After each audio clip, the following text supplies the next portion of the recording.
Finally अब श्रम गरेर हामी घर जाँदैछौँ। यो चाहिँ हाम्रो धरान पार्कको पुल, फलामे पुल देखिराख्नु भएको छ दर्शकबिनहरू। धमाधम यहाँ तल काम हुँदैछ। अब बिहान चाहिँ अब सबै ठाउँबाट आएको थियो अनि उहाँहरू अघि भर्खर 4 बजीसम्म गरेर जानुभयो सबैजना। अनि अहिले चाहिँ हामी यो गाउँबाट वारिपारी गाउँबाट होइन, अब हामी पनि अब त्यहाँ जाली लाउनु अब छोरे बाँकी थियो, त्यो चाहिँ अब भोलि लाउने भन्ने कुरो भएर सबै हामी घर जाँदैछौँ। हस् त, धन्यवाद। श्रम गर्दा कस्तो लागिरहेछ नि? एकदम आफ्नो गाउँठाउँमा श्रम गर्नु भनेको एकदम राम्रो हो।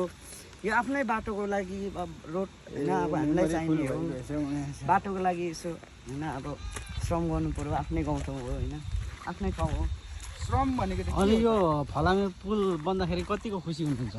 एकदम खुसी नि। अब